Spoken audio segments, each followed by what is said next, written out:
Morning students, आज मैं आपको साइंस का चैप्टर 11 विद्युत धारा एक्सप्लेन कर रही हूँ। हम विद्युत का उपयोग अपने बहुत से कार्यों को आसान बनाने के लिए करते हैं। उदाहरण के लिए हम विद्युत का उपयोग कुएं से पंप द्वारा जल से बाहर निकालने, जमीन की सतह से जल को छत पर रखी हुई टंकी में पहुँचाने के लिए करते हैं। ऐसे हम बहुत से कार्य करते हैं जिनके लिए हम विद्युत का उपयोग करते हैं। सूरज छिपने के बाद भी विद्युत हमारे घरों, सड़कों, दफ्तरों तथा फैक्ट्रियों को प्रकाशित करती है। यह रात में लगातार काम करने में हमारी सहायता करती है।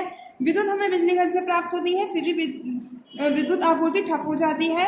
यह कई स्थानों पर अनुपलब्ध हो सकती है, तो ऐसी स्थिति में प्रकाश के लिए टॉर्च का प्रयोग करते हैं। टॉर्च में एक बल्ब होता है जिसका स्विच दबाते हैं तब यह प्रकाश देने लगता है।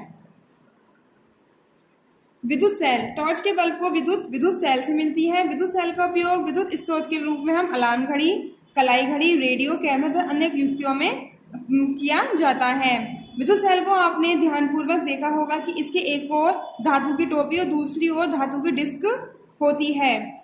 विद्युत सेल में धातु की टोपी धनात्मक सिरा, धातु की डिस्क ऋणात्मक सिरा कहलाती है। ये देखिए चित्र में दिया गया है, ठीक है। ये धनात्मक सिरा और ये ऋणात्मक सिरा, ठीक है। इसमें ये एक टोपी लगी होती है, ठीक है। ये धनात्मक सिरा है और यहाँ पे डिस्क लगी होती है, ये ऋणात्मक सिरा है। विद्युत सेलों में दो सिरे होते हैं जिनमें एक धनात्मक सिरा और दूसरा ऋणात्मक सिरा होता है। विद्युत सेल में संचित रासायनिक पदार्थों से सेल विद्युत उत्पन्न करता है। जब विद्युत सेल में संचित रासायनिक पदार्थ प्रयोग कर लिए जाते हैं तो विद्युत सेल विद्युत पैदा करना बंद कर देता है। प्रकाश उत्सर्जन करने वाले पतले तार को बल्ब का तंतु कहते हैं। यह तंतु दो मोटे तारों के बीच में लगा होता है। ये मोटे तार तंतु को आधार प्रदान करते हैं। इन मोटे तारों में से एक मोटा तार बल्ब की सतह पर धातु के ढांचे से जुड़ा हुआ सिरा होता है। दूसरा मोटा तार आधार केंद्र पर धातु की नोक से जुड़ा होता है। बल्ब के आधार पर धातु का ढांचा, धातु की नोक, बल्ब के दो टर्मिनल हैं। ये दोनों टर्मिनल इस प्रकार लगाए जाते हैं कि एक दूसरे को ना छुए। घर में उपयोग होने वाले विद्युत बल्बों की भी ऐसी संरचना होती है। इस प्रकार विद्युत सेल, विद्युत बल्ब दोनों में ही दो टर्मिनल होते हैं। ये देखिए यहाँ पर ये टॉर्च की संरचना दी गई है। ये प्लास्टिक का आवरण, ये स्विच है, स्लाइड स्विच, जिसे हम आगे पीछे करने से हमारी ये ऑन ऑफ होने लगती है, ठीक है। यहाँ पर ये विद्युत सेल है और ये बल्ब है और ठीक है इसके अंदर ये तंतु, बल्ब का तंतु। किसी विद्युत परिपथ में दर्शाए गए चित्र के अनुसार विद्युत की दिशा विद्युत सेल के धनात्मक टर्मिनल से ऋणात्मक टर्मिनल की ओर होती है। जब बल्ब के टर्मिनलों को तार के द्वारा विद्युत सेल के टर्मिनलों से जोड़ा जाता है तो बल्ब के तंतु से होकर विद्युत धारा प्रभावित होती है और यह बल्ब को दीप्तिमान करती है। कभी कभी विद्युत बल्ब विद्युत सेल के जुड़े होने पर भी दीप्त नहीं होता है। दीप्त का मतलब जलता नहीं है। ऐसा बल्ब के फ्यूज होने के कारण हो सकता है। फ्यूज बल्ब को ध्यानपूर्वक देखिए, क्या इसका तंतु अक्षु है?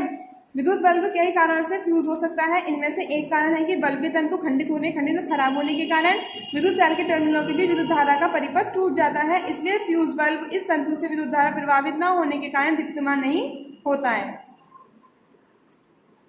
विद्युत स्विच एक सरल युक्ति है जो विद्युत धारा के प्रभाव को रोकने तथा प्रारंभ करने के लिए परिपथ को तोड़ता अथवा पूरा करता है। जैसे घर में तैयार की गई टॉर्च को ऑन और ऑफ करने के लिए विद्युत बल्ब को विद्युत सेल की नोक से स्पर्श कराते हैं अथवा हटाते हैं। यह एक साधारण विद्युत स्विच है, लेकिन इसे उपयोग करना सुविधाजनक नहीं है। आप अपने उपयोग के लिए दूसरा सरल एवं सुविधाजनक स्विच बना सकते हैं। जैसे हमारे घर में स्विच बने होते हैं, अगर हमें लाइट को जलाना होता है तो हम स्विच को ऑन करते हैं, बंद करना होता है तो हम स्विच को ऑफ कर देते हैं। जब सुरक्षा पिन दोनों ड्राइंग पिनों से स्पर्श करता है तो वह दोनों ड्राइंग पिनों के बीच के रिक्त स्थान को भर देता है। तब इस स्थिति में स्विच को ऑन कहते हैं। चूंकि सुरक्षा पिन का पदार्थ विद्युत धारा को अपने में से प्रभावित होने देता है, विद्युत परिपथ पूरा हो जाता है। इस तरह बल्ब दीप्तिमान होता है। इसके अतिरिक्त जब सुरक्षा पिन दूसरी ड्राइंग पिन से स्पर्श नहीं करती तो विद्युत बल्ब दीप्तिमान नहीं होता है। इस तरह ड्राइंग पिनों के बीच का रिक्त स्थान बंद हो जाता है अथवा परिपथ पूरा नहीं होता है। इस दशा में स्विच ऑफ कहलाता है। स्विच एक सरल युक्ति है जो परिपथ को जोड़ या तोड़ सकती है। घरों में स्विच का उपयोग बल्ब को दीप्तिमान करने, अन्य युक्तियों को चलाने के लिए करते हैं। यद्यपि घरों में प्रयोग होने वाले स्विच इस स्थान पर कार्य करते हैं तो उनके डिजाइन जटिल होते हैं।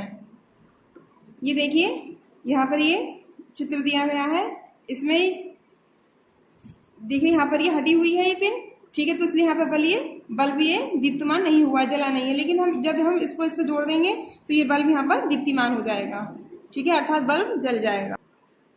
विद्युत चालक तथा विद्युत रोधक। जिन पदार्थों से होकर विद्युत धारा प्रभावित हो सकती है वे विद्युत चालक कहलाते हैं और जिन पदार्थों से होकर विद्युत धारा प्रभावित नहीं हो सकती है वे विद्युत रोधक कहलाते हैं। विद्युत चालक तथा विद्युत रोधक हमारे लिए समान रूप से महत्वपूर्ण है। स्विच, विद्युत प्लग, सॉकेट सुचालक पदार्थों से बनाए जाते हैं। दूसरी ओर विद्युत तारों प्लग के ऊपर के भाग, स्विच तथा विद्युत उपकरणों के अन्य भाग जिन्हें लोग स्पर्श कर सकते हैं उसको बनाने के लिए रबर तथा प्लास्टिक का उपयोग करते हैं तथा इनको विद्युत रोधक पदार्थों से बनाया जाता है। आई होप आपको चैप्टर 6 समझ में आया होगा। Thank you.